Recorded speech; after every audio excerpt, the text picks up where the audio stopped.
We'll hear argument first this morning in case 22-324. We'll hear argument first this morning in case 22-324. O'Connor-Ratcliffe versus Garnier. Mr. Mupan. Mr. Chief Justice, and may it please the Court. Individuals who hold public office are still private citizens too. When acting in their personal capacity, they retain their First Amendment rights to decide who can participate in a community discussion that they host at their own property.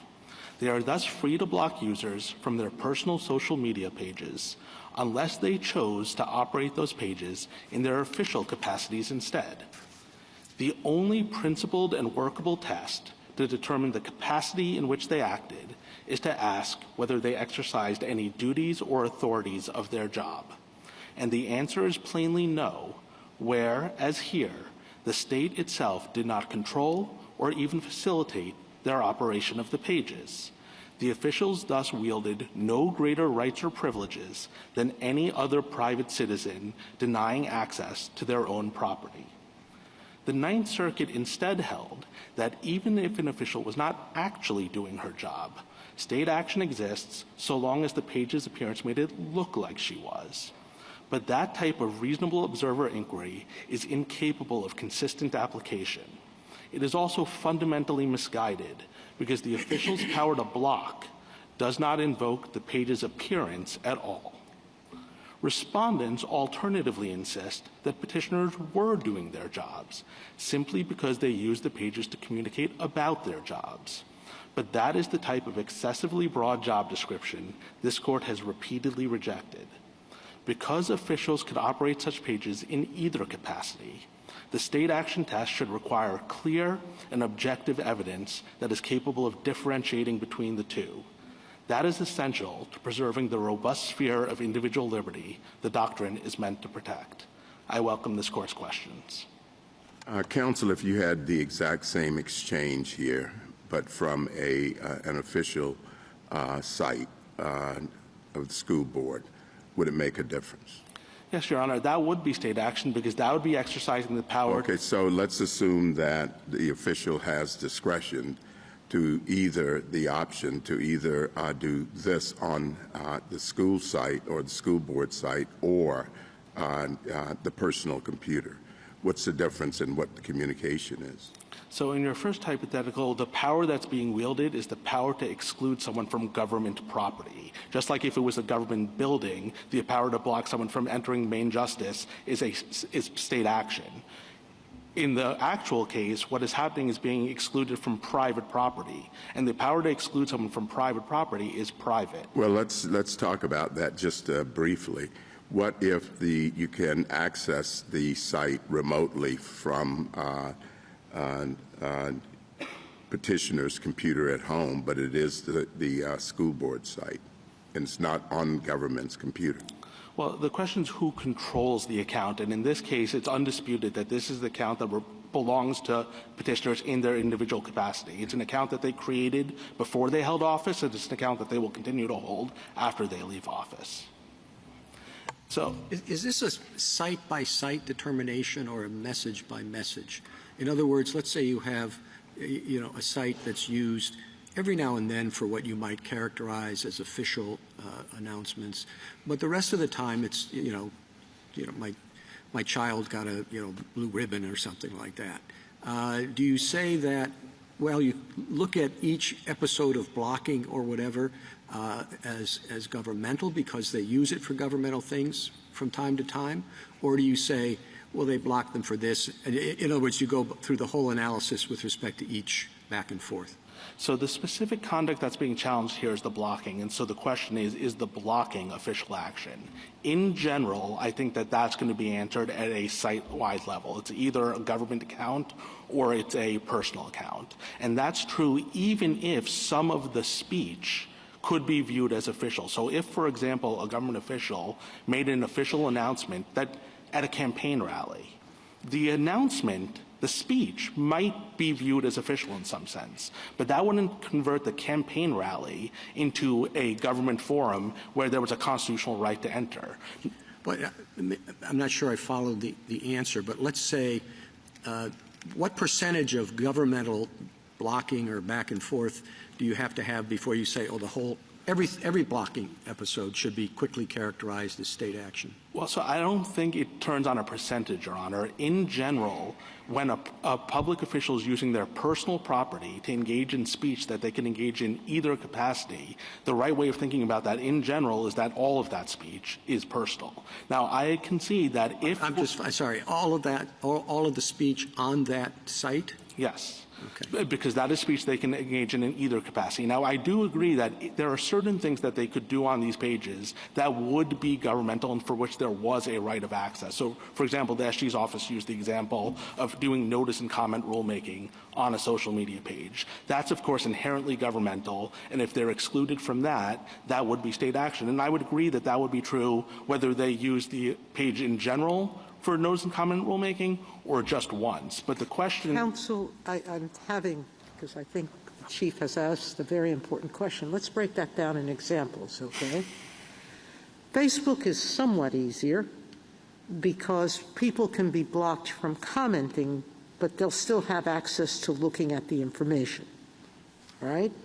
But let's assume that there's something went wrong with the city's website, and the city is now asking the council member to post all of their evacuation programs and to have comments with respect to citizens who might need assistance.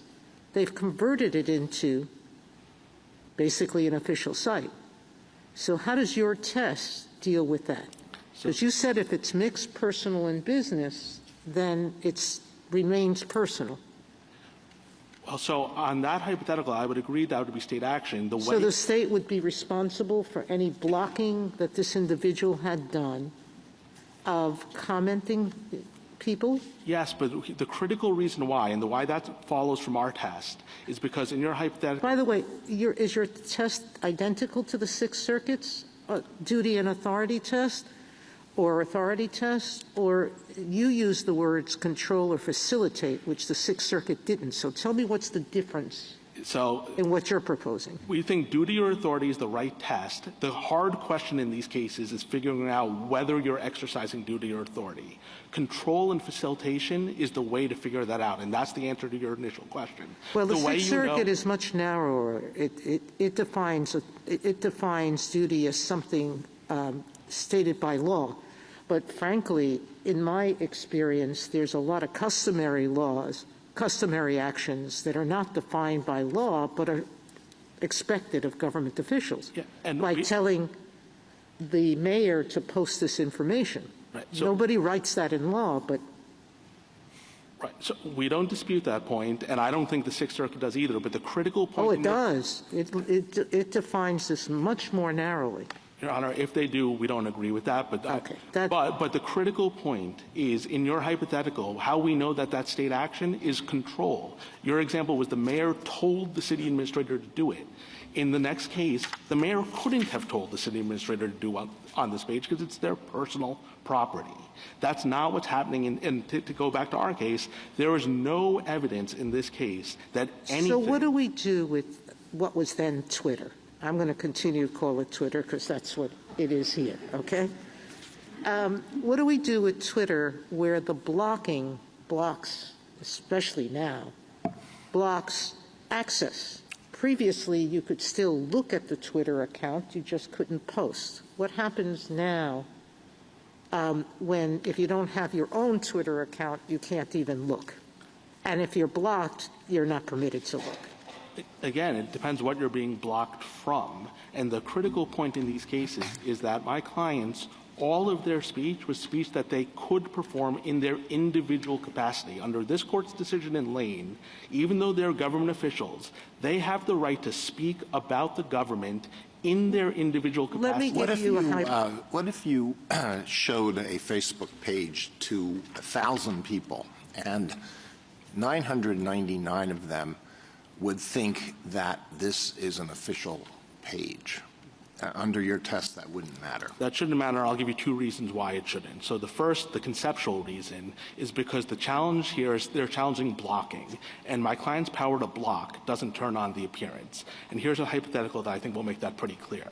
Imagine you're a police officer, you finish your shift, you're running late to pick up your kids from school. So you go running down the street, still in your uniform, and you push someone out of the way. Everyone on the street probably assumes you're still doing your job and in hot pursuit of a felon. But that's not state action. You're acting in a purely personal capacity, and your power to push someone out of the way doesn't turn on your uniform. Well, suppose the town manager has a page, and the town manager puts the official seal of the town and says, this is the town manager's page. This is the place to look to find information about what the town manager is doing, and this is the place to express your views on the important issues that come before the town manager. And there's nothing personal on the page, but the town manager doesn't use any public resources to create the page, and there's nothing in his job description that says that he has a duty to have such a page, and he's not relying on any special authority in creating this page. And you would say that in that instance, the town manager can block comments based on viewpoint. So the town manager can block anybody who expresses criticism of what the town manager is doing, and thereby create the impression that everybody in town thinks the town manager is doing the right thing. So with one possible caveat, in your hypothetical, when he said that this is the town manager's page, if he was saying this is a page I'm running in my official capacity, then I wouldn't take that position. But by that statement has substantive content behind it. When you say this is the town manager's page in his official capacity, what you're essentially admitting is the town manager's boss could tell him what to do on the page. He's admitting at that point that it is a governmental page. But if instead, as I think your hypothetical was meant to suggest, he's just saying, I am the town manager. This is what I think. This is where you want to talk to me. That, under this court's decision in Lane, is what any government official can do in their personal capacity. So that means President Trump's Twitter account was also personal? Yeah, I think that was a harder question, Your Honor, because there was, in that case, use of a government staffer to help him run the page. Suppose that there wasn't. Suppose that, he gave every indication of writing his tweets himself, and suppose he had also posted them, so there wasn't a staffer involved. Yes, Your Honor. Then I think that he is engaging in his First Amendment rights under this court's decision in Lane to talk about the government in his individual capacity. But he seemed to be doing, a lot of government on his Twitter account. I mean, sometimes he was announcing policies, even when he wasn't.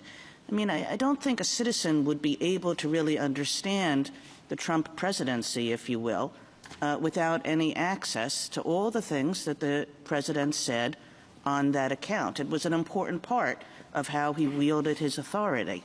And to cut a citizen off from that is to cut a citizen off from part of the way that government works. So a couple of things about that, Your Honor. The first is President Trump could have done exactly the same thing from Mar-a-Lago or a campaign rally. If he gave every one of those speeches at his personal residence, it wouldn't somehow convert his residence into government property.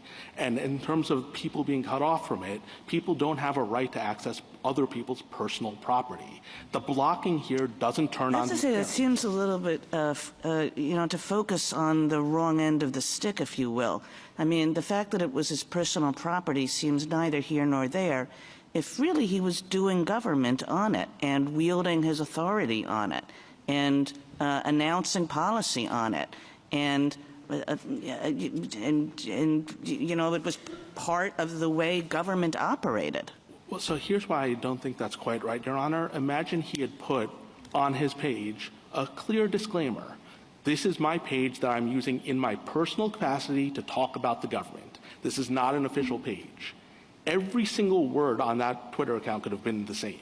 Right, but why shouldn't we require that then, if you're right? In other words, it seems to me the problem that we're having is, even if we agree with you that government officials can operate in their personal capacity and in their official capacity, why should they get to choose whether or not they're doing one or the other without, say, making a clear disclaimer or making it clear to people that this is actually happening in their personal capacity? So I'll give you two reasons, one conceptual and one practical. The conceptual reason is because the First Amendment generally doesn't compel speech. It generally protects against compelled speech. Yeah, but you can't have it both ways. I mean, to the extent that we know and we agree with you that the person can operate in one or the other, I don't understand why it would necessarily be a compulsion to have them do so clearly. So because what is basically being said is if everyone agrees my clients could have said this in their individual capacity and had First Amendment rights to do so, but they will lose those rights unless they put up a disclaimer, that is basically saying... No, I'm not saying they'll lose the right? You can go down road A or road B. You have the freedom to do that. The question in this case is how do we know which you have chosen? Right, and so the disclaimer is essentially a condition that is being required to go down row A rather than row B. That is an odd thing to say that the First Amendment of its own force compels. Let me also give you a practical reason why this is the right way to think about it. You're setting up a trap for the unwary. There are lots of government officials in this country. They're probably not all going to read this court's decision. And if you adopt a rule that the only way they can exercise their rights under Halleck to exclude people from their personal property is to include a disclaimer, some of those people aren't going to do it, and they're going to lose their First Amendment rights. And that's the exact opposite of how the First Amendment normally works. This court normally adopts presumptions and rules that protect the First Amendment. That set up prophylactic boundaries to ensure that you don't inadvertently lose your rights. Well, this is a case where there are First Amendment interests on both sides. I mean, just as there may be First Amendment interests in protecting the private speech of government employees, there are also First Amendment interests in enabling citizens to access the important parts of their government.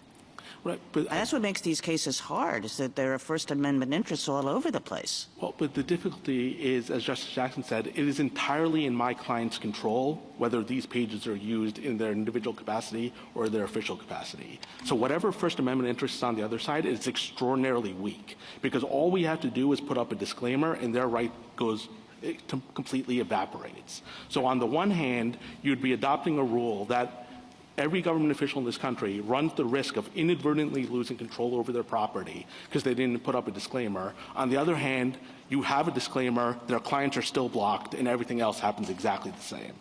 Thank you, counsel. Justice Thomas? Justice Alito?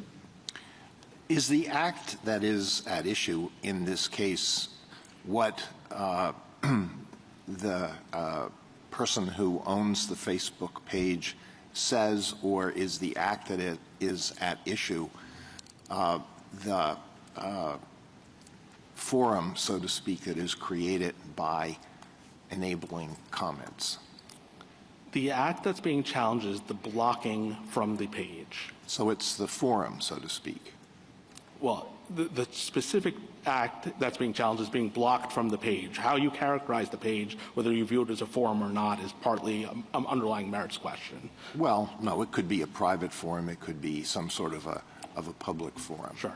And the First Amendment issues on the other side are the free speech issues of the people who are blocked. Right, but they don't have any First Amendment interest in accessing private property. That's this court's decision in Halleck. And since this is a private account, there is no question that this is not owned by the government or controlled by the government. And it's entirely in my client's plenary power whether to open it up to the public. That's why I don't think that if you have any interest, they have very minimal interest. And it's one that could be wiped out with a disclaimer. And there are a lot of good reasons why the court shouldn't require that. The other thing I will say about a disclaimer, though, Your Honor, is if there is concern about confusion, the right place to do that is by the state regulating. Rather than this court adopting as a rule of constitutional law that the First Amendment of its own force somehow requires a disclaimer, the much better way to handle this is the state of California, if they think there's a problem, if they think people are confused, they can regulate.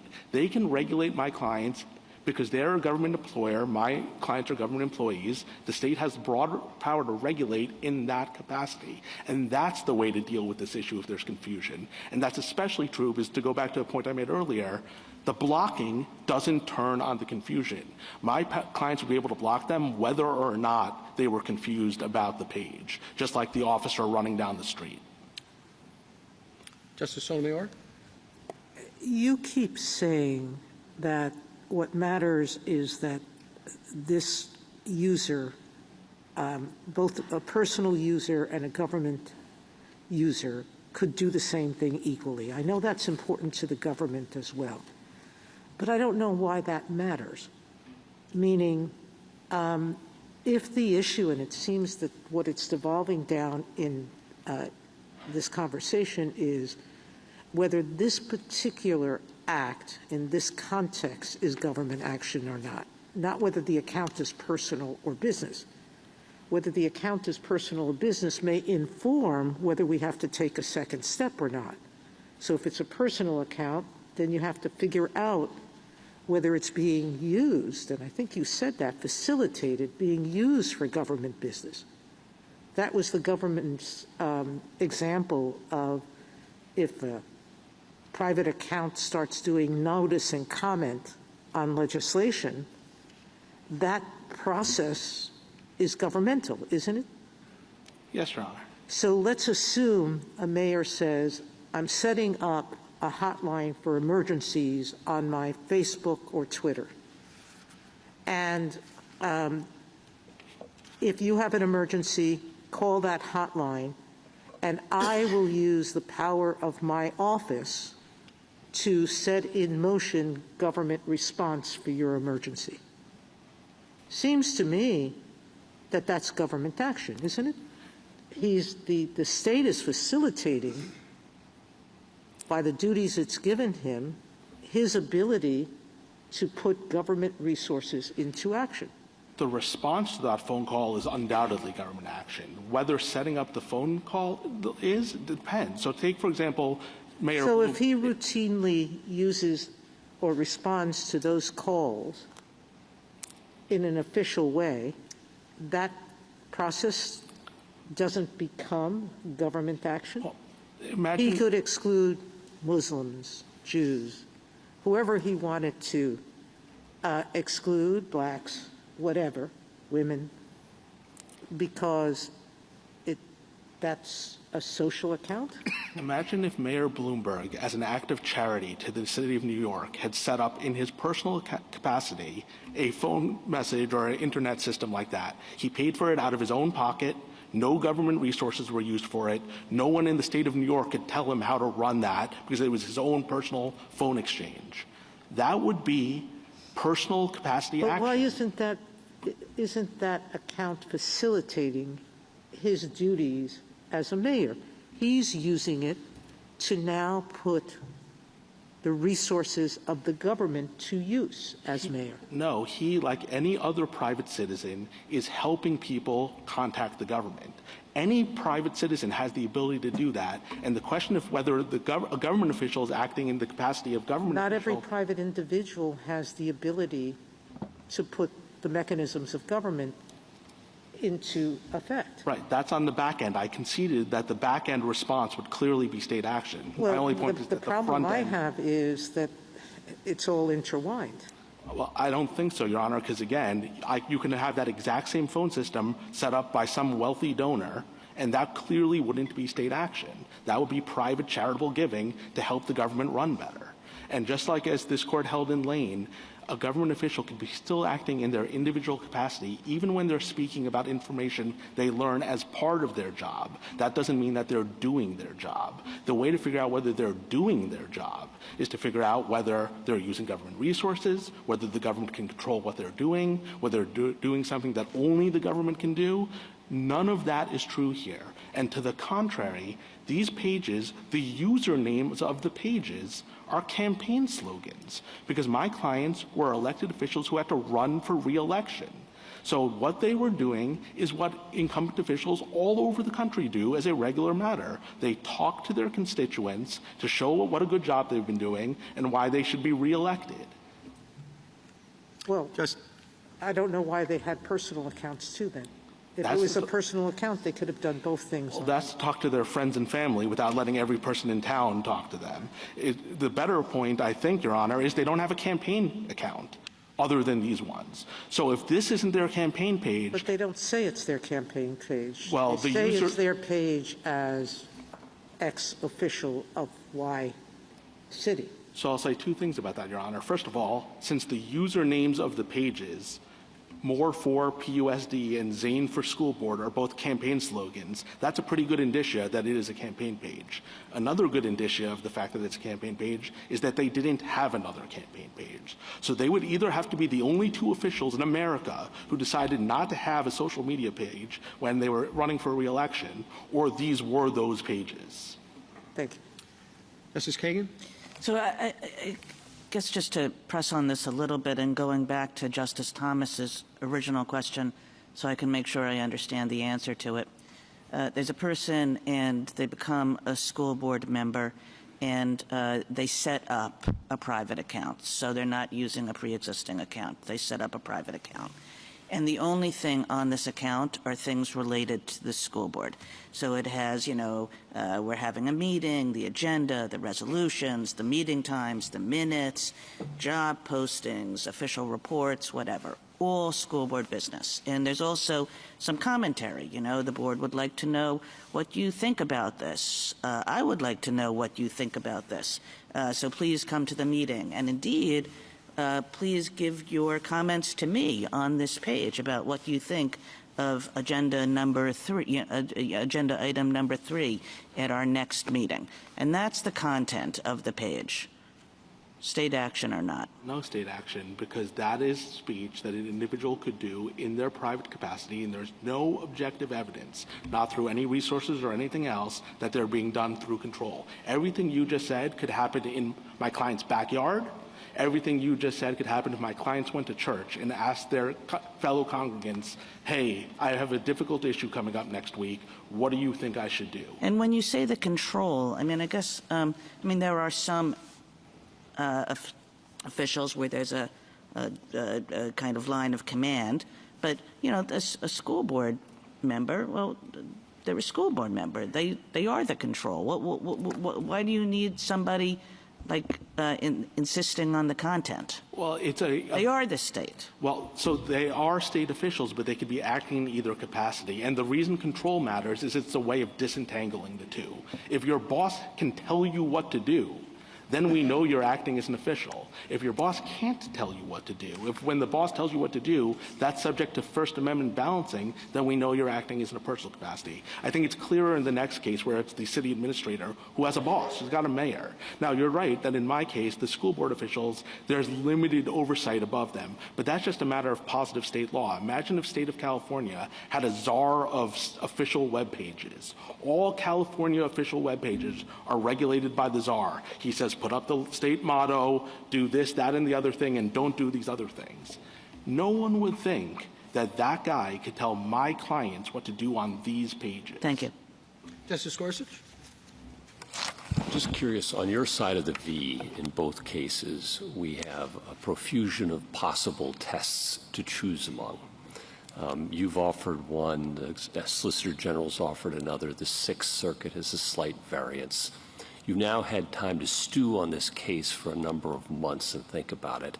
What's your best advice for us on your side of the V, what test you'd propose? So I continue to think that the best test is that to look to duties and authorities and to say that if there's neither the exercise of duty nor authority, that's not state action. That's all you need to do to resolve this case. Now, that raises the further question of, well, how do you know whether they're duties and authorities? At that point, we're not talking about a test. We're talking about how to implement the test. And I think the things that the court should be looking at are objective indicia that are capable of disentangling the two capacities. So things like the use of resources, the exercise of supervision, the exercise of exclusive duties, those are things that will help you figure out, is this actually exercising duties and authorities of your office? Or is it instead exercising your First Amendment rights under Lane to talk about the government, but not as the government? And how does that test interact with Griffin, in your view? So in Griffin, the officer was exercising the authorities of his office. He was a deputy sheriff, he was wearing a badge, and he arrested someone as the deputy sheriff. So that's an authority case That is in an your case. scheme. And the counter example is the hypothetical I gave earlier. A police officer in full uniform runs down the street, pushes someone out of the way, but he's doing it to pick up his kid. That may look like he's doing his job, but he's not doing his job, and he's not invoking his power. That would not be state action. There's no lower court that would find state action in a case like that. Lower courts have rejected state action in much closer cases than that. Thank you. Justice Kavanaugh? Just to press a little bit on how you would apply the test. So I'm assuming that the information that would be posted is not also posted on a government site. So it's only posted on the personal site. This picks up a little bit on some of Justice Kagan's hypotheticals. But suppose the city manager on the personal site says, we have new recycling rules. You have to use a blue bin, has to be at the curb, will be picked up on Wednesdays. If you have any questions, contact me. That's only on the personal site, not on the official site. Is that state action?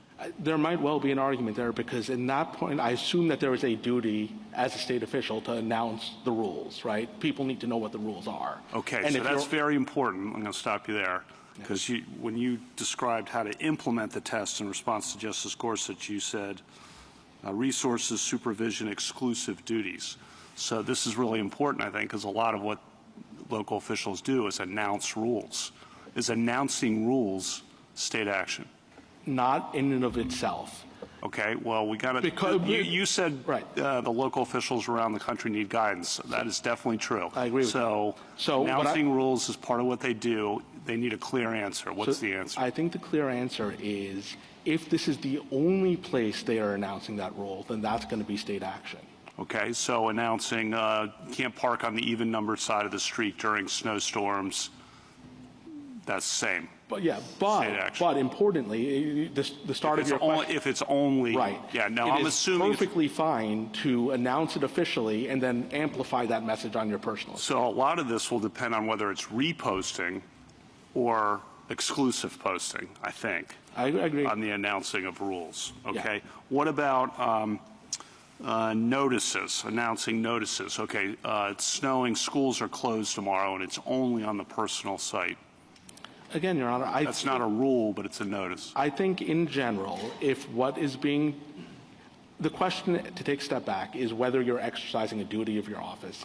Those sort of things. That's not good enough for the local officials who need guidance. I agree, Your Honor. And so what I'm trying to think through on hypotheticals like that is it fair to say that that is the exercise of a duty? So if it's the announcement of something that you have an obligation to inform the citizenry of, then yes, I agree. And that might be if it's a rule, or if you can have a lot of different things. I just don't want to go so far as to say that any time a government official tells the public anything, that is state action, because that's too far. Because there are lots of things that the government official could be telling the public purely in his personal capacity. But for most of the hypotheticals, I think you were asking me in the line of questions you were about to ask. Yes, if you're telling people things about the rules of the road of the government, things that as a governmental matter you have a duty to disclose, because you can't just spring rules on people or not tell people things they need to know in their official capacity, then if that's the only place you announce that is your government account, then I assume that that's likely going to be a very strong indicia that you're using the account for government purposes. Your if I could say one last personal thing. account, you meant. Sorry, personal. That's not in the next case. The next case, the mayor is the boss. Last one, just reminders. Reminder about there have been a lot of thefts and burglaries in the neighborhood.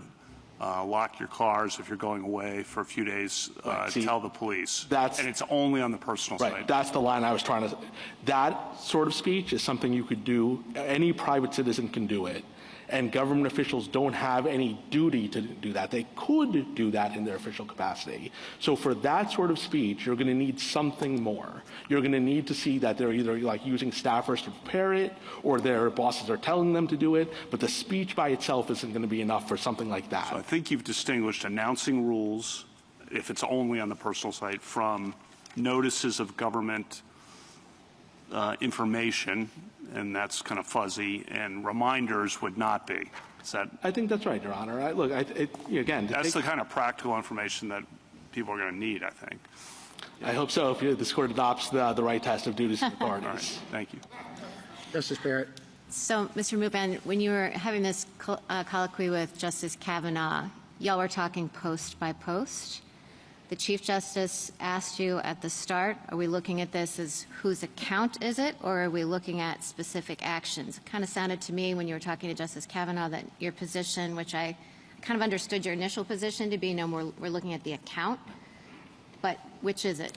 So I think it's true that you're looking at the account and the blocking, but as I told the Chief Justice at the very end of our colloquy and now with Justice Kavanaugh, if you use the account, even in part for what is an exclusive governmental duty to give notice to the public or engage with the public, I agree at that point it's going to be state action. The reason why I think it's important to think about this at the account level is there's a lot of speech that might be viewed as official, but isn't an official duty to provide information to people in like the hypotheticals Justice Kavanaugh was asking me. And so a way of differentiating the two. Announcing, for example, that I'm going to sign a bill, announcing I'm going to appoint a judge. Those sort of things are things you could do even if you view those as official in some sense, that doesn't mean that you're using the property where you make that speech in an official capacity. You can engage in that type of speech at a campaign rally, at a church, in your backyard. So we are kind of looking post by post, I think. If you're talking about exclusive duties, I agree. Okay. And I have a question about this word duty. So what is the point of talking about both duty and authority? Because it seems to me that duty, and this kind of runs throughout the brief, sometimes it's described as obligations. You described it just now as an exclusive government duty, a requirement that appears sometimes in the briefs. But sometimes there are things you have the authority to do as a government official that you're not required or obligated to do. So it seems to me that if you have the authority to do them, something that you have a duty to do is just a subset of authority. So why are we talking about duty? So look, I think you're right that duties and authorities in some sense are flip sides of the same coin in general, and that you can have exercises of authority that are permissive but not required. So I agree with all that. I think authority does add something beyond duty. I think what it's helpful most for is things like the use of staffing, the use of resources, things like that, that don't really directly go to the question of is it duty, but it is the wielding of authority. Now that sort of thing is relevant for two reasons. One, it's good evidence that you're wielding a duty or authority if you're using government resources or staffing. And two, it's possible that at least in some cases, the mere use of those resources alone could be state action. See, I mean, I guess I just think using the word authority, I mean, I get, and then in the Sixth Circuit case, that's what the opinion seems to be. That's the, I don't know, that's the value of authority, I think, in the Sixth Circuit opinion. But it just seems to me like a weird way to describe it. I think of it more as evidence, right? Yeah. I mean, am I losing a whole lot if I don't want to use the word duty and if I just say authority? Maybe that would pick up some of that stuff that you're talking about anyway? I don't think you're losing a lot. I think you could frame it either way. As I said, I think they are flip sides of the same coin. Okay, you were talking a lot about property, which is the government's focus. So you've articulated the test. As Justice Gorsuch said, we have lots of articulations on offer on your side of the V.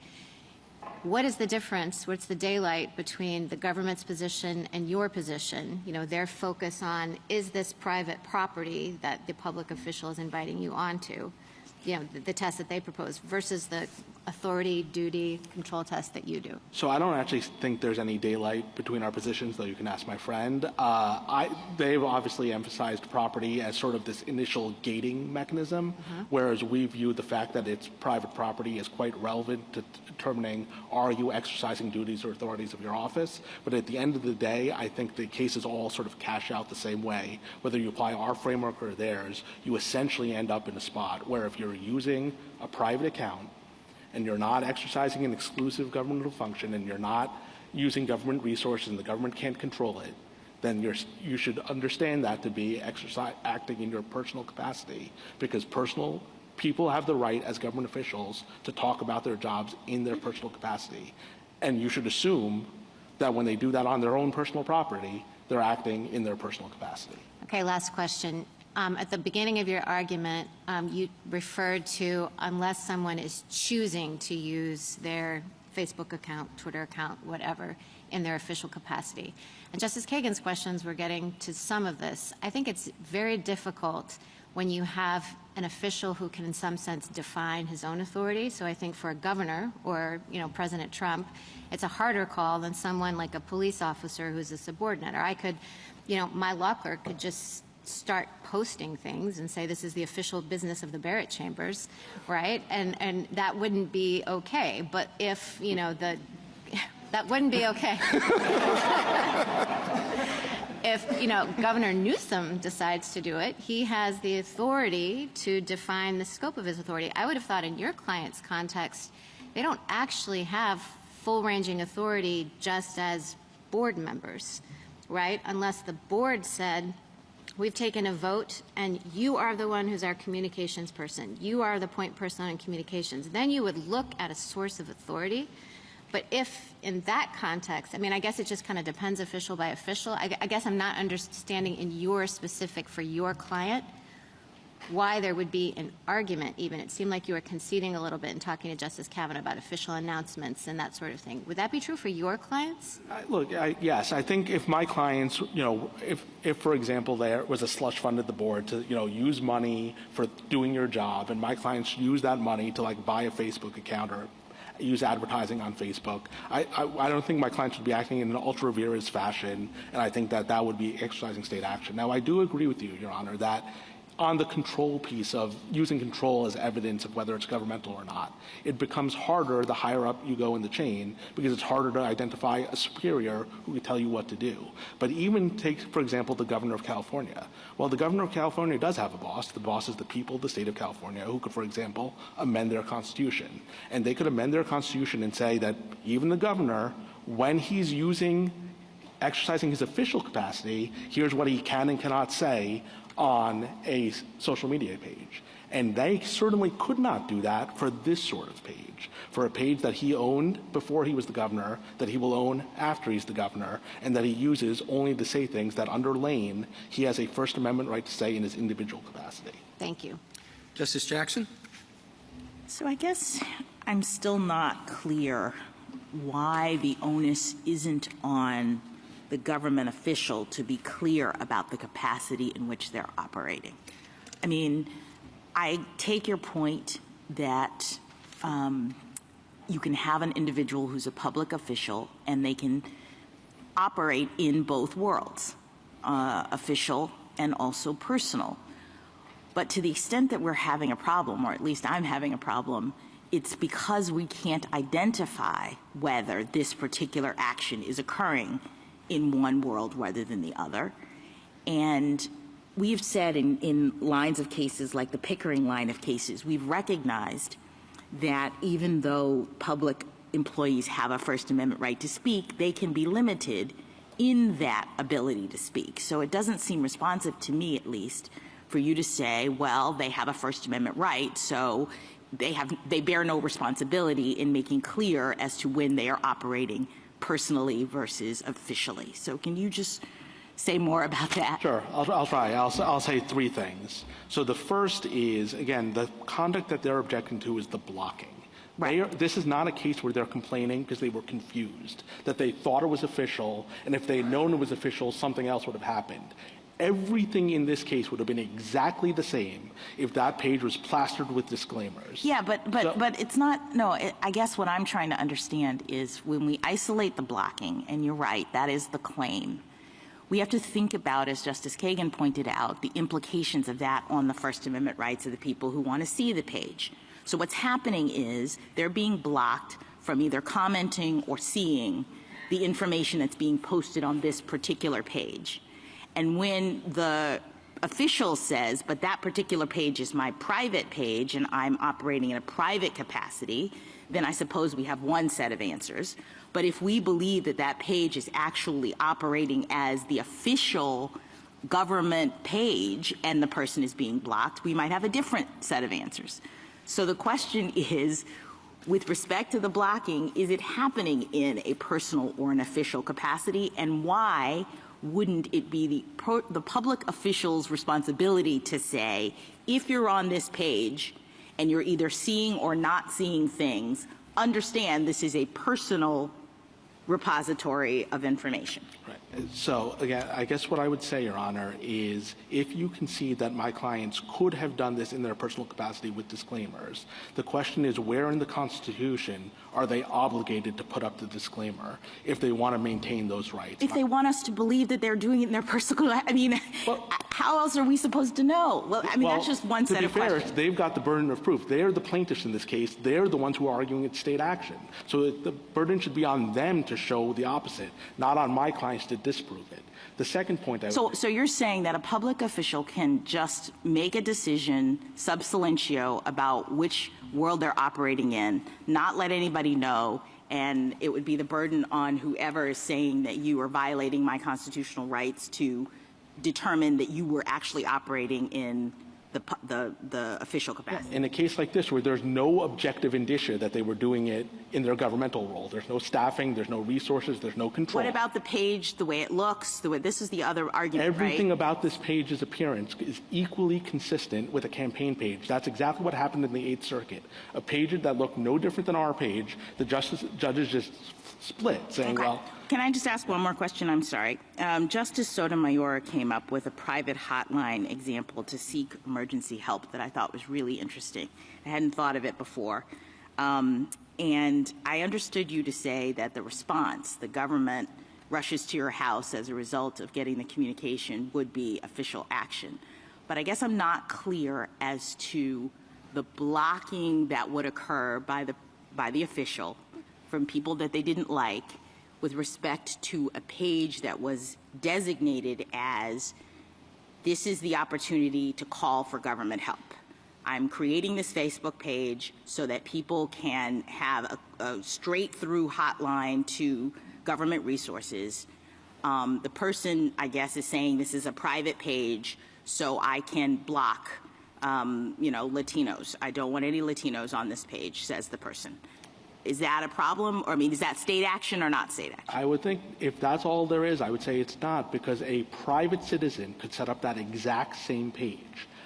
This is a page to get you access to government But if resources. they did, wouldn't that implicate all of the lines of cases where we talk about or we think about whether or not a private citizen is actually acting in a way that's fairly attributable to the state? I mean, we don't just stop at saying, oh, a And private I don't think citizen. any of those tests would be met. The one about joint action between the private party and the state, the Brentwood Academy line, where you're looking at, is this facilitating a state service, you think would not apply? I don't think, again, if a purely private citizen, just think, a wealthy person in this city said, I want to make it more easy for people to call and get access to government things, and sets up a page like that. That's not joint action. He's acting wholly independent of the government. All right, thank you.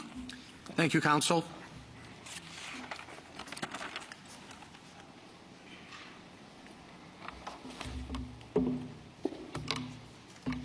Mr. Joshi?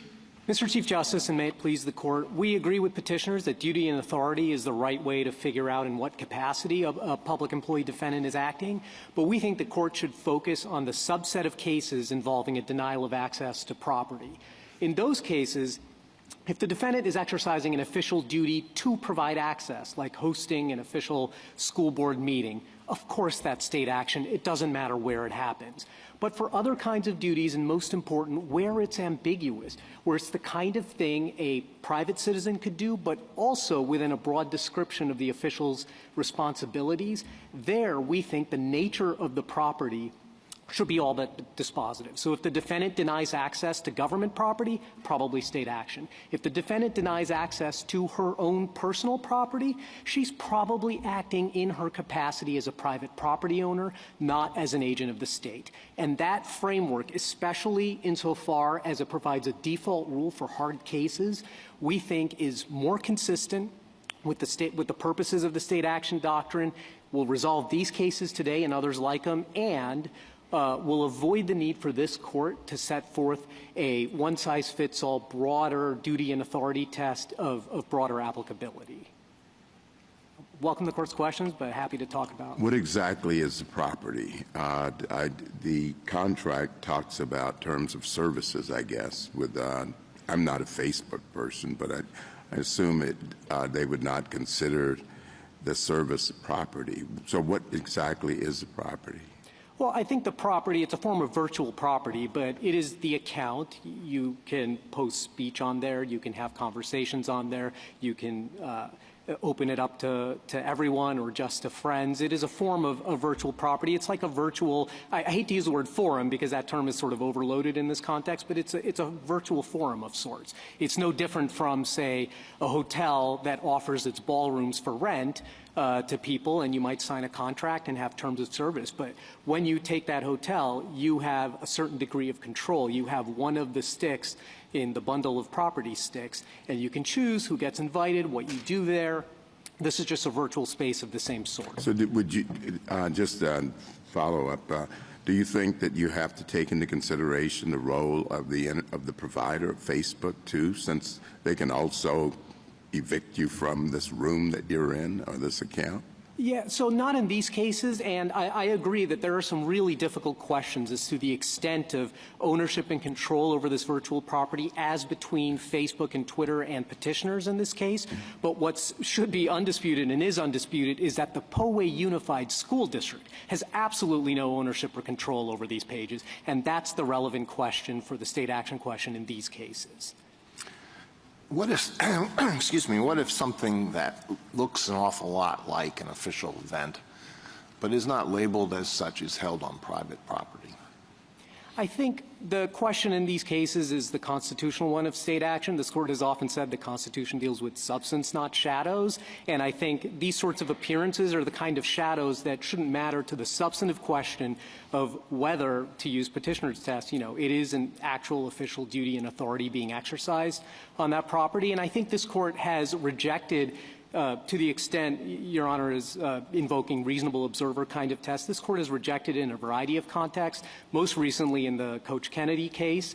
I mean, I think maybe to a reasonable observer, a lot of people would have thought that that coach was acting in his official capacity, but the court didn't rely on reasonable observers, at least as it saw the facts. It said, we're going to delve into the facts and figure out exactly. Let's say in a small town, the population is bitterly divided over an issue. Let's say it's whether they're going to close down their elementary school and send the children to another school 25 miles away to save money. And the mayor is in favor of closing down the school. So the mayor holds a meeting on public property, and everybody can go and express their views. And after that meeting, the mayor says, well, that didn't go well. There was an awful lot of opposition expressed to this. Let's have another meeting.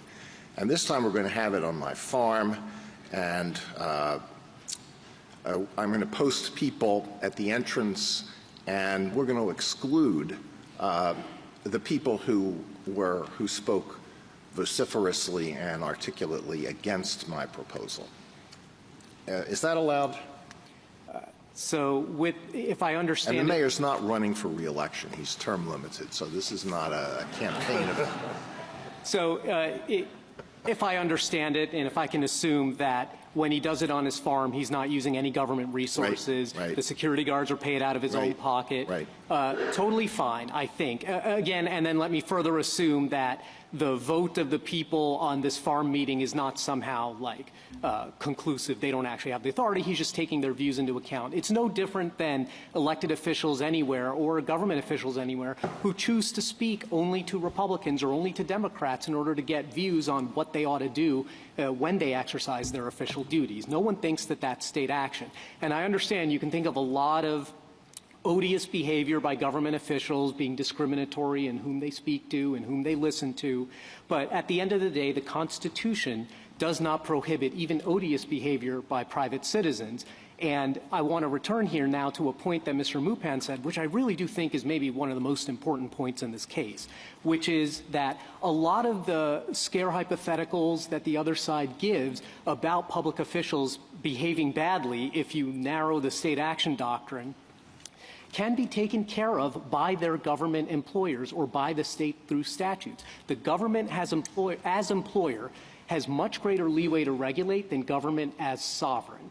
And so this court has decided a number of cases in which government employees acting in their private capacities can nevertheless be regulated by their employers. And so if you're worried that there's not a code of conduct for government officials and how they comport themselves in their personal private capacities, such a code of conduct is better if it comes from the government employer. Mr. Counsel, the questions that Justice Kavanaugh was asking Mr. Mupon, do you agree with Mr. Mupon's answers to all those questions? Announcements of rules, policies, what have you? Yeah, I think that's basically right. If the duty is to provide access, so if there is a duty to say you must promulgate this information or notice and comment, for example, which means you must. No. I mean, it's not like there's a duty that says you have to announce the road closures. They're just, you're in charge of road closures and you think it would be a good idea if citizens knew about them. So you're announcing the road closures on your site. Yeah, and if there's not a specific duty to announce the road closure, which is, I gather is what you're saying, then if you choose to do it on your own site, that's exactly the sort of thing where we think the nature of the property. Okay, that's not Mr. Mupon's answer. Mr. Mupon said that as long as there wasn't a government site where the road closures were being announced, that would be state action. If there's a duty to announce those, I took, as you framed it. It's not a duty to announce. You're in charge of road closures, and you think it would be a very good idea if people understood where the road closures were. Yeah, and it's, again, I don't want to speak for Mr. Mupon, but that sounds like the kind of thing that a private citizen could do. Let me give you an example closer to the school board case. There are often. Well, why don't we do my example? Because how are you going to know where the road closures are?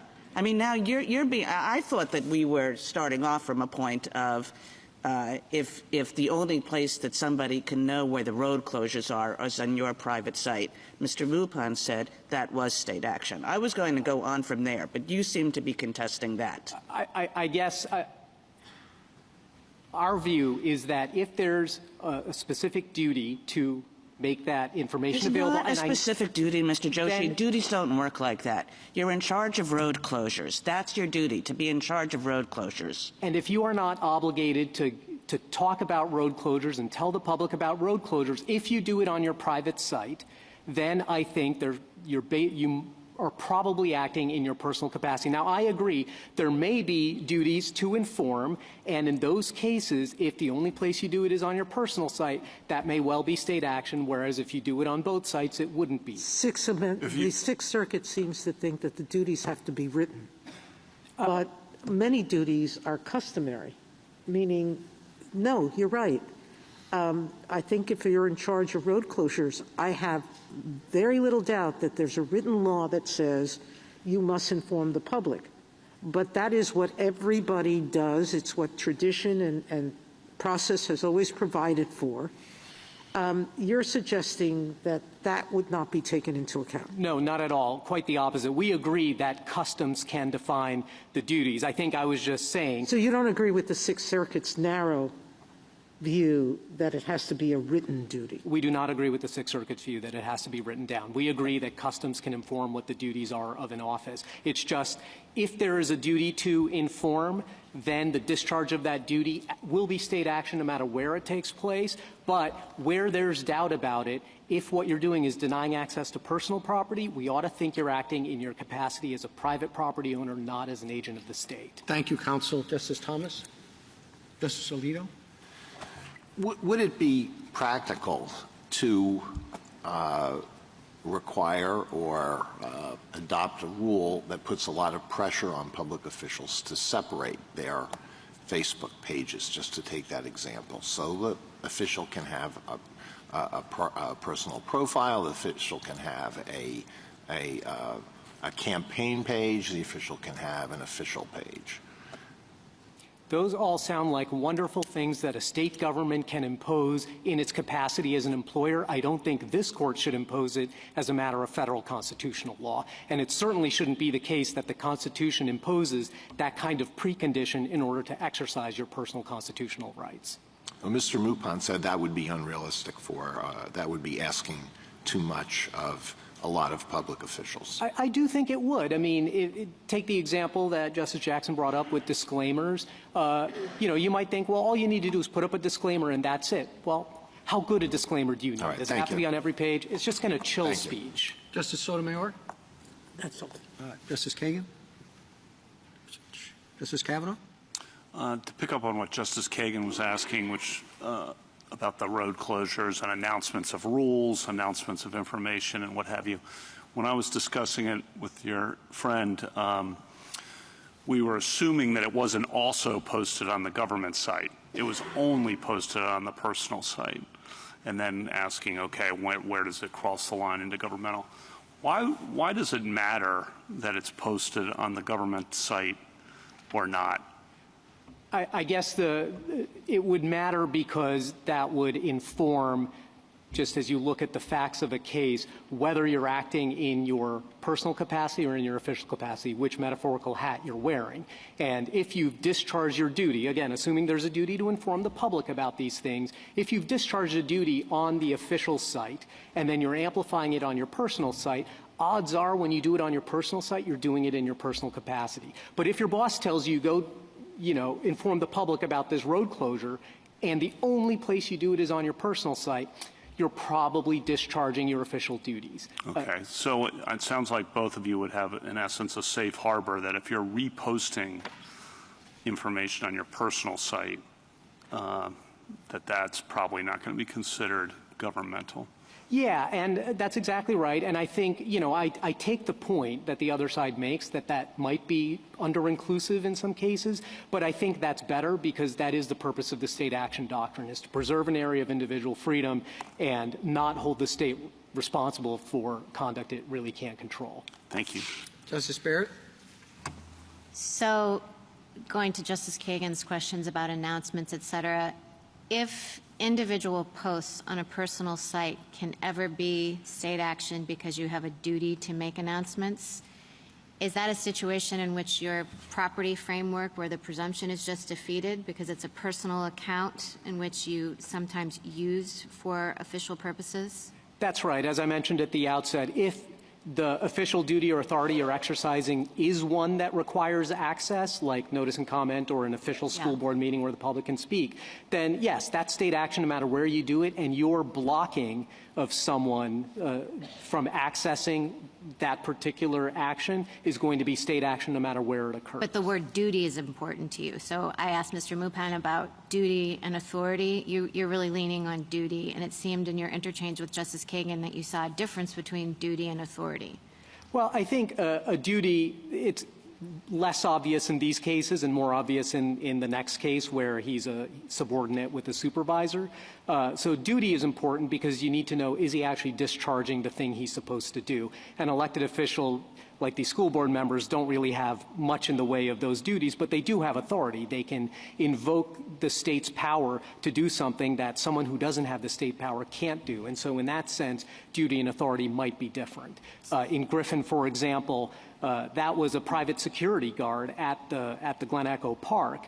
But the reason he got his deputy sheriff certification was so that he could make his arrest and his kicking out of the trespassers more effective. People listen to deputy sheriffs in the way they don't listen to. That was authority, not duty, right? Because that was have authority. A duty to That's arrest right. anyone. That's Okay. right. Justice Jackson? So can I just go back to Justice Alito's hypothetical, which I thought was really good, and ask this question.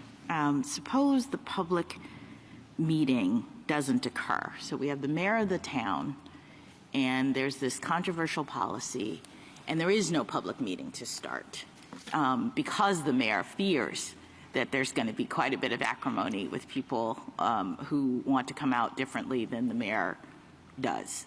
And so instead of the public meeting, the mayor says privately, I'm going to have a meeting on my farm, or maybe he even announces the meeting, but we're only letting in people who are likely to agree with my view. Same result, no state action in that situation? I think probably no state action in that situation. I think it's something that government officials actually do all the time. They might not want to meet with even their own constituents who disagree with them. They might speak only to Democratic Party meetings and only take feedback from Democratic Party donors. And the solution for that, as I said, for elected officials might be the voters, Yeah. and for appointed officials and employees, the state as employer can regulate that kind of behavior, even if it's in its personal But capacity. it doesn't have to do so specifically. I mean, can we believe that, say, the mayor's duties include receiving feedback from the public? If there was a duty to get feedback from the public, I understand you to be saying that he would have to. Yeah. That even if it was on his farm, he couldn't block people, or it would be considered an official state action. I think it would have to be a pretty specific duty for that to constitute state action. I think if the duty is too broad in general, like speak to constituents, I think that's exactly the kind of case that our heuristic, our test, has a lot of purchase, which is if it's something that a private citizen can do, talk about a policy, get views on a policy, advocate for a policy, but also within a sort of broad conception of official responsibilities, then I think the nature of the property to which access has been All right, denied. one really final ought to- question, just as a sort of theoretical matter. Does the government have any concern about the potential privatization of government functions that could occur? I mean, I suppose I'm a little worried about city mayors deciding to sort of shape the debate of the people in their community by having their meetings in private places so that others in the community can't comment.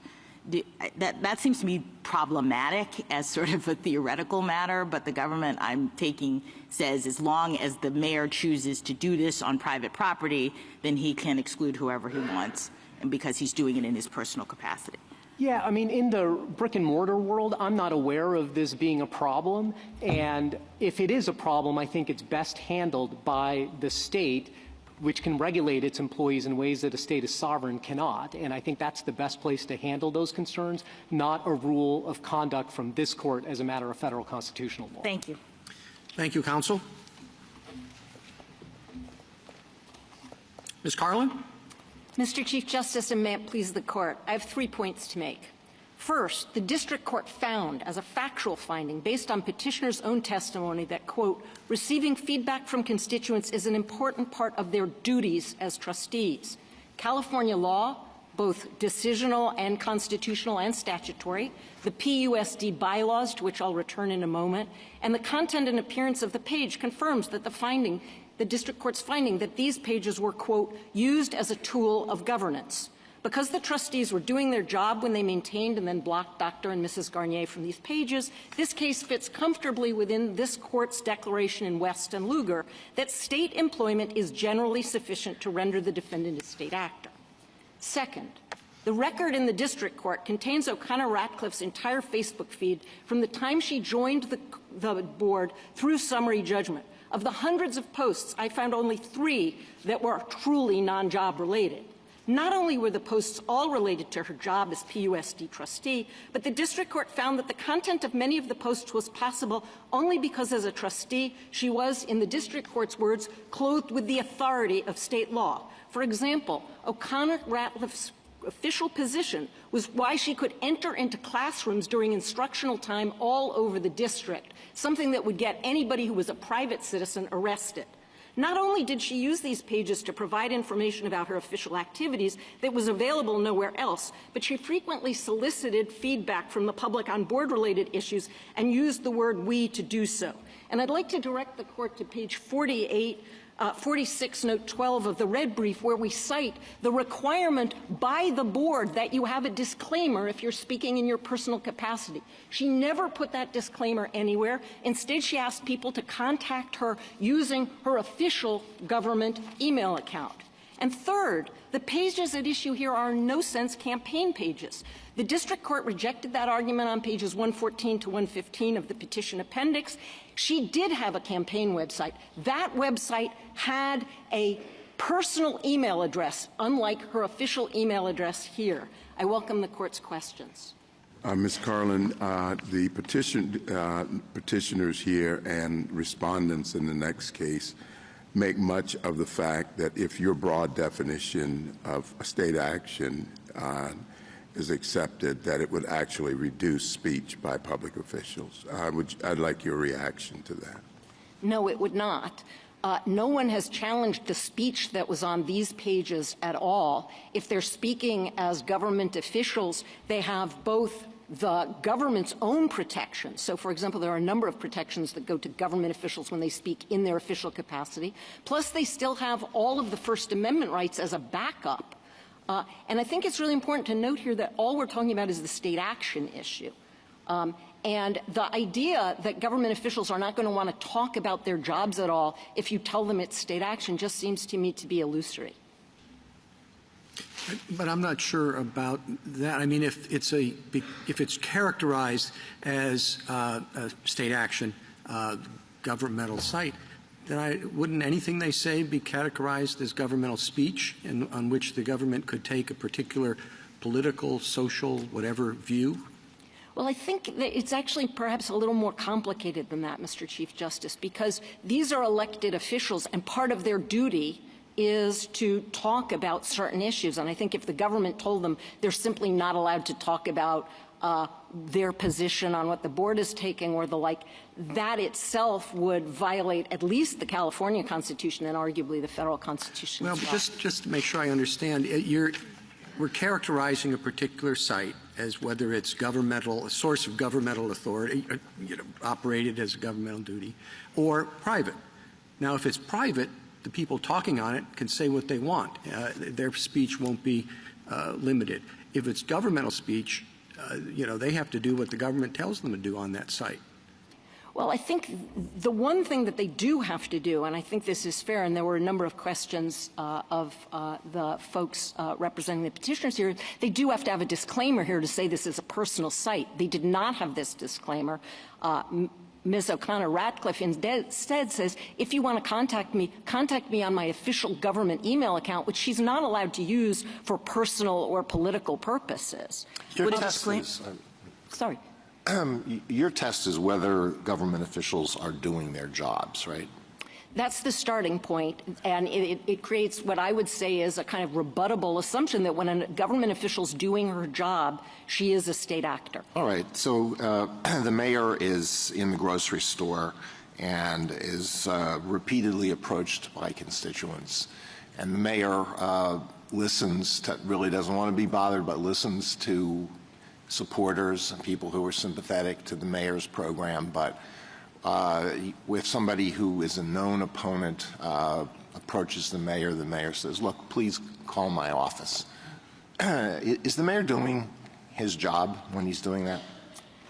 I think the answer to that question, which is, I think, different than the answer I would give in our case, is that when they are clearly off duty, that is, pushing the shopping cart down the aisle, arguably they're not doing their job. But when they create an ongoing site, like the site here, they maintain a forum, if you will, in which people can comment and people can talk to each other. They're not just talking to the mayor. Then, yes, that would be state action. I mean, elected officials have told me they're always on call. They're always doing their job. They're always being approached by constituents. But if they say they're doing their job, then yes, I would say the starting point is they're state actors. Now, can they say, I don't want to talk to you right now, the ice cream is melting?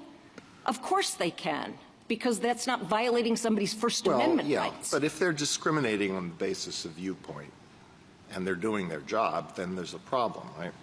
Arguably, yes. But that's why I was saying that I think when you are clearly off duty, you're not doing your job. Even if you say you're doing your job, you're not acting in your official capacity. But here, there was a website. There was a Facebook page. The Facebook page says, if you want to talk to me, contact me at my official office. What if what if all of her posts were done in the evening? They were all done between midnight and 1 a.m. Is she on duty then? Is she doing her job then? Yes, in the same way that if you stay up till midnight and you're reading briefs at home, you're doing your job, you're under color of law. Nobody has a First Amendment right to come into your house, but of course you're a state actor. Could we go back to what you said about disclaimers? Would a disclaimer turn this immediately into private action? No, but it would be a much harder case for my clients to win. Why no?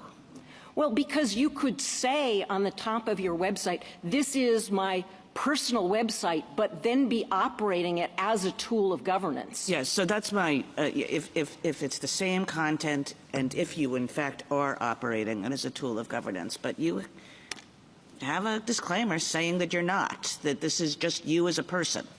Well, I'm not sure that the court wants to have a magic words test for state action. And so you would still, I think, have to look, but at least there, the public would know and be able to take into account that you are not using this as a public website. Here, I think putting the disclaimer there, but then saying things like, we want you to respond to our surveys on whether we should change the election system. We want you to respond to our survey. We are working hard. She's not using I. And if you compare this to her campaign website, which is a website, not a Facebook page, there she uses I. Here she uses we. And honestly, as Mark Twain said, the only people who should use we in the singular are royalty and people with tapeworms. And, you know, I don't think she's either of those. Ms. Carlin, do you think you could win under the test proposed by the government and Mr. Mupan? Because, I mean, I feel like you're talking about doing your job, and it seems like you're saying that she's exercising the authority of her office, whereas the Ninth Circuit focused on this appearance and function test of the website. But it seems to me that you're saying she was doing something more.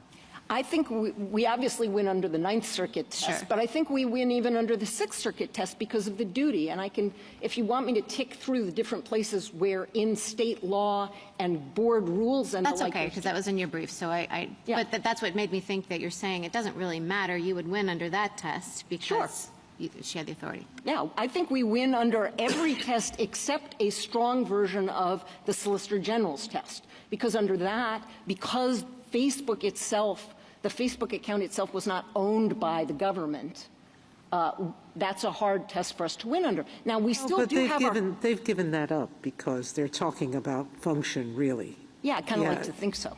Yeah, I mean, they said if you do notice and comment whether you have other postings is irrelevant, you're looking at the function of what's happening, correct? Yeah.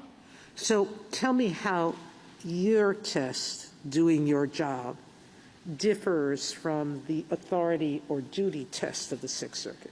What do you... Yes. Okay. Yes. I think the Sixth Circuit has a much narrower sense of what duty means and what authority means than we would say is encompassed in doing your job. I agree with you on duty. They require a written law on duty. And the government has already conceded that you can't look just to written law. So let's take Justice Barrett's point that authority is doing most of the work, and authority has a meaning. So go ahead. So as I read authority in both the government's brief and the Sixth Circuit, they're treating authority as you're exercising some coercive control over a member of the public. I take authority to be something quite different than that. Give me a... you're going to have to explain that better. Okay, so if I understand the government's brief correctly, what the government says is, well, of course, even if you're using private property, if you're using it to coerce somebody, so on your private website, you said to somebody, you're fired, and that has the force of law, that would be state action because you're using an authority that only you have. Right? They admit that notice and comment would not be coercing someone. So. No, but I mean, I take it what they're talking about there is a particular kind of authority. Now, some of the posts here are because of her authority as a state actor. The modal post on the site, I would say, the thing that is most common on the site is that she goes and visits a classroom with the superintendent or with a principal during instructional time. The only reason she can ask to do that, the only reason she has the power to do that is because of her official capacity. No person could do that. No member of the public could do that. And presumably that's not put on the official site, whatever that means. No. It exists only on this site. As far as we know, the only place that you could go to find out about her So class. basically your argument is that it facilitates. Her government authority facilitates her doing a government function and permits her to video it and put it on the site. Yeah, I'm not sure how many videos there are, but yes, she has sir. reports of them. But just if I could get you to say that in one bit, if you said the right way to think about duty and authority, if you want to use those words, is what? The right way to think about duty is to look at the various sources of state law that tell you what somebody's duty is. And here we've got the California Constitution, the board bylaws. Right, but stepping back from your case, which, Okay. I know you want to win your case, and good. I do. But just stepping back and saying does the Sixth Circuit have too narrow a view? I thought you were saying yes. Yes. How is that true? Why is that true? Because the Sixth Circuit says unless there's an affirmative command that obligates you to do the specific thing you are doing in the specific form you are doing it, you're not doing your duty. And we think that duty has a much broader conception. And I want to be clear. Which is what? Which is you look to what does state law tell you what to do, what does history and tradition tell you what to do, what do the bylaws of your organization tell you to do, if there's a handbook, what does the handbook tell you to do, and those things can be optional. They can be acting in your discretion. This court has repeatedly said in a number of different contexts, going back to the McDaniel case in 1833, that if you're talking about really people with important government jobs, it's not all going to be written down. Counsel, I guess I'm a little confused as to what's at stake here, because I hear you saying now it isn't a matter of appearances and whether a reasonable person might make a mistake, which was kind of the Ninth Circuit's reasoning. It really does boil down to duties and authorities. And you're positing that those duties and authorities include, beyond what's in a handbook, and must take account of custom. But I had understood the Solicitor General to say exactly the same thing. So are we coalescing around a test that everybody more or less agrees on? Well, I want to be very clear. I was talking about duties authorities in the context of Justice Barrett's question. We think that the appearance and function are also relevant to whether someone is engaged in state action. I took her question to be, if you take the Sixth Circuit's verbiage, do you win the case? I'm asking, what's wrong with something like that? Is there a problem with it? I mean, it seems Well, I think, this discussion does seem like it's coalesced around an understanding of duties and authorities, and there's some discussion about how capacious that has to be, but really the discussion seems to me like you and the Solicitor General are on all fours. Here's the one thing that what am I missing? Here's the one thing that worries me there, and it goes back to this court's decision in Home Telephone and Telegraph in 1912, but also involves Monroe against Pape, which is lots of time people do things that they're forbidden to do in the course of their job, and they are nonetheless acting under color of law. Sure. Yeah. We're all So sensitive to Monroe versus Pape and the Griffin case and all of that. Everybody is. But given that, do you see any problem with what we've been articulating here and you have with Justice Kagan as to any of that? I have no problems with the things I've said so far. I just think it's more capacious than just that in trying to figure out whether someone is acting as a state actor. When you start with someone who's a government official, and I think it's really important to remember that this court has had in its entire history, as far as I can tell, about 3 or 4 cases where the question was whether a government official was a state actor. And in all of those cases, except Polk County against Dodson, which was the case about public defenders, the court said, of course you're a state actor if you're a government official. So I think the presumptions and the rules of thumb and the like operate a little bit differently here than they would operate in a case that involved someone who was clearly just a private actor, and you're asking, can you push them over the line into being a state actor? Here we start with somebody who looks like a state actor, says email me on my government official account if you've got any questions, says this is the official page of me, uses the photo and like, and I do think all of that helps. But Well, she has I understand you. I understand you want to win your case, as you said to Justice Kagan, but we have to be concerned about the test. Now, I understand you to have said that you would define duty to include custom, a well-established custom, and is it not a well-established custom for any elected public official to inform constituents about what he or she is doing? So if that's how you understand duty, then are you not saying that anything that an elected public official, let's leave it at that, tells constituents about what that person is doing constitutes state action? I think the starting point is, yes, they could rebut that. For example, talking, at Thanksgiving dinner, somebody says, pass the gravy, and you say, and I also passed a bill last month. Yes, that would be private. Whereas when you set up, and this is what the Ninth Circuit says on page 28A of the PET app, is the state action here is maintaining an ongoing site for the exchange of information. Well, I understand that, but what I'm getting from this is that you have taken the Sixth Circuit's test and the petitioner's test, and you have broadened it by defining duty so broadly. And maybe this is right, but you have made it into a very broad test, a very inclusive test. I think if you want to use the words that the Sixth Circuit used as your guidance, you have to broaden, and our case would clearly fall on the side of the Well, let me go back to your wording Yeah. and ask you to finish this sentence for me. Yeah. A public official is doing his or her job when? When, if you look at state law and you look at the bylaws, they presuppose that they will engage in precisely the kind of action that you're challenging. Well, I have two last. If you're a White House press secretary and you have a dinner at your house and you invite over certain members of the press and not other members of the press, because part of what you think makes you a good press secretary is to get feedback and develop good relations with members of the media.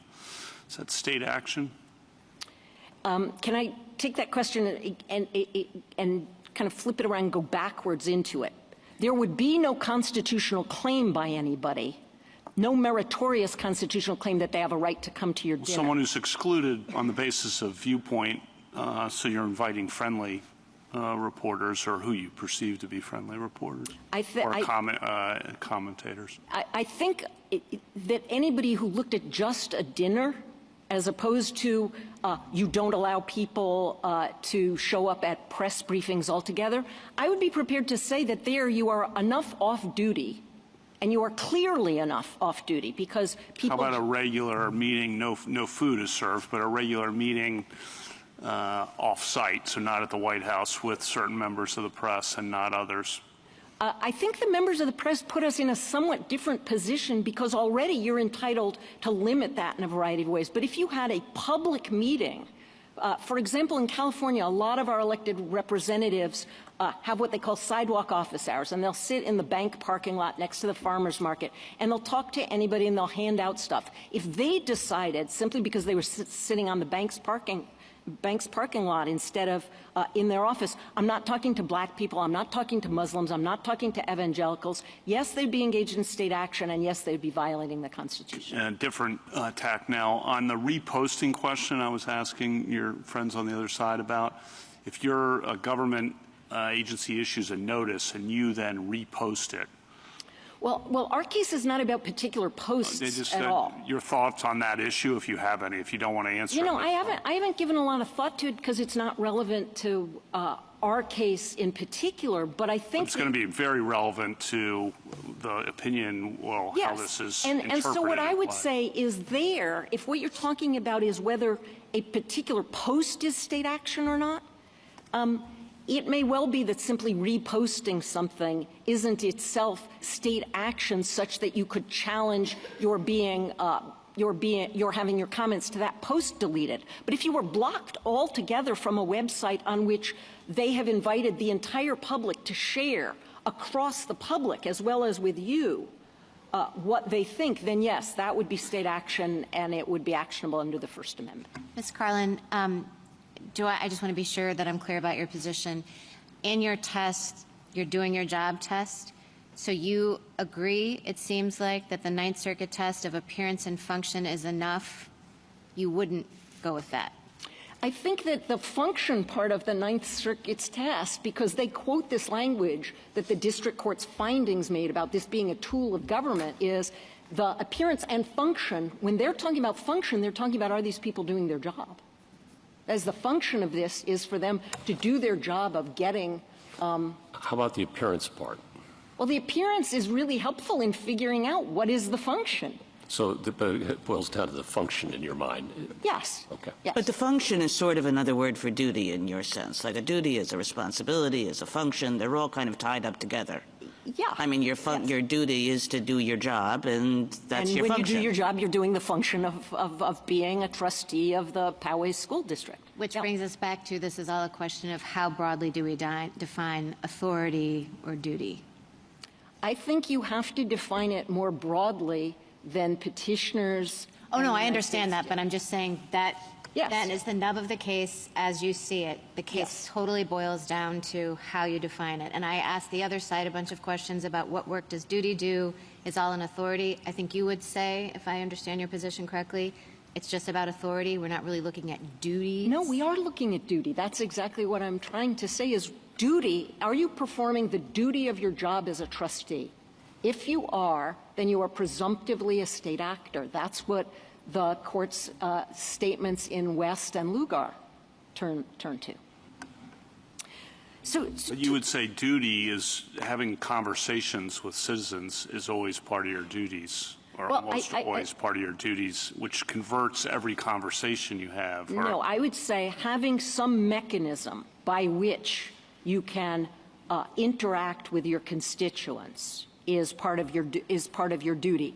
And the board bylaws say this. They say in bylaw 9010A, the responsibility of board members in their role as community leaders is to participate in public discourse. And then they say board members have a responsibility to identify personal viewpoints as such and not as the viewpoint of the board. And here what you have is both of the petitioners using we and our when they talk about what the board is doing, and anybody who looks at that is going to think this is an official website. It looks like an official website. It performs all the functions of an official website. There's no disclaimer anywhere. She has a separate campaign website.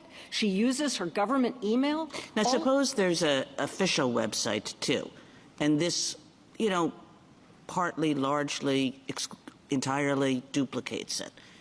So this goes back to the question that Justice Kavanaugh was asking. How does that matter, or does it matter? I don't think it would matter if it was the website at issue here, and I really do urge you to take a look at ECF 3511, which has the entire feed from the day she took office until the day of the summary judgment motion.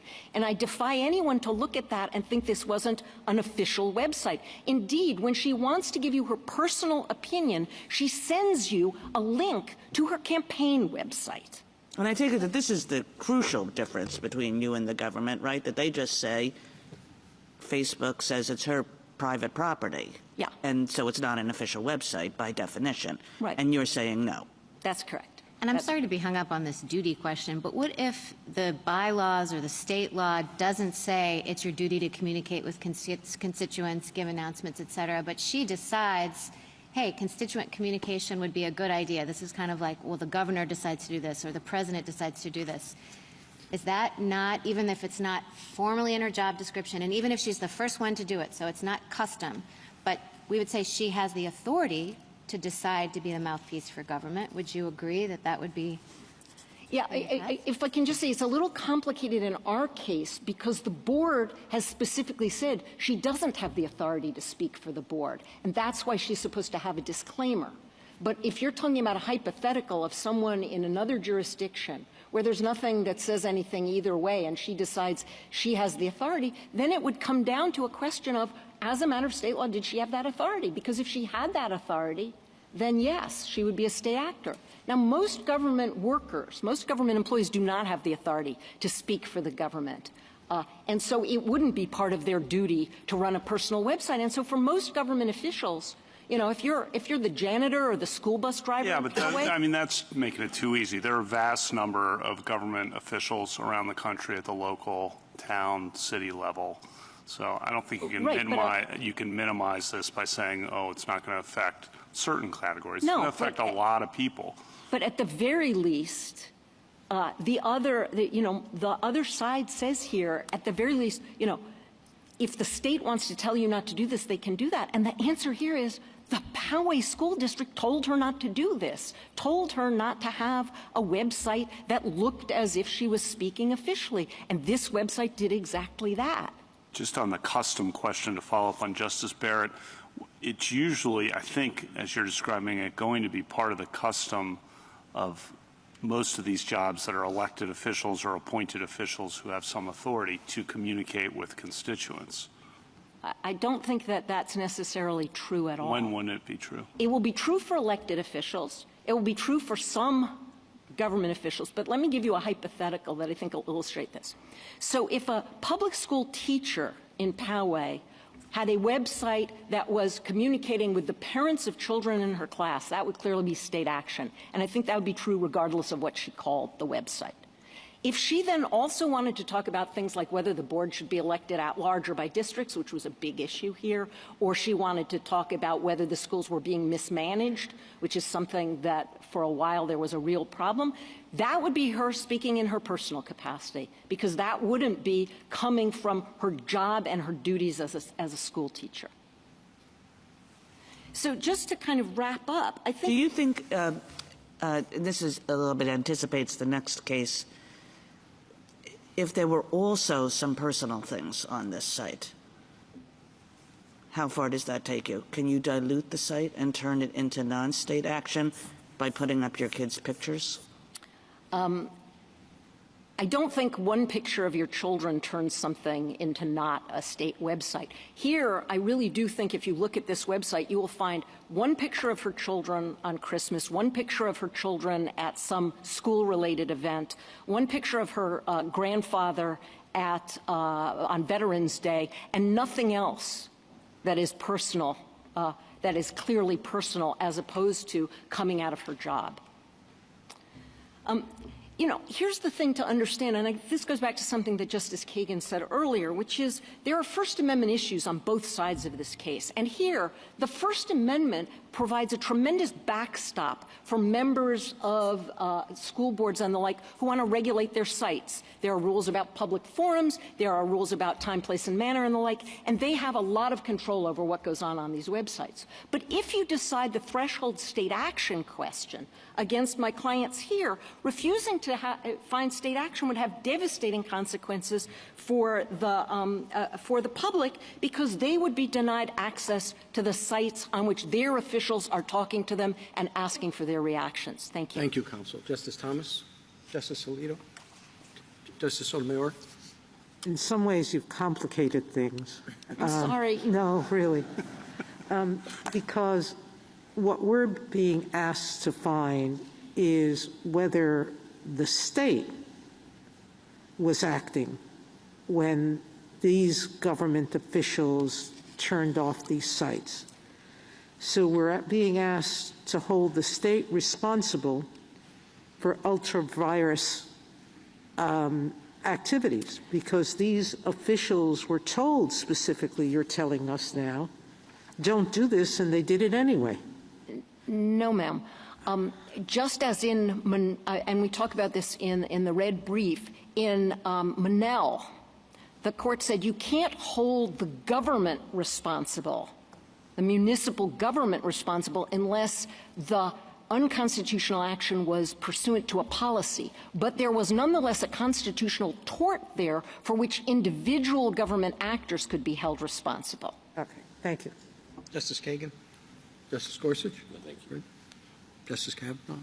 Great. Justice Jackson? Okay. Thank you, counsel. Great, thanks.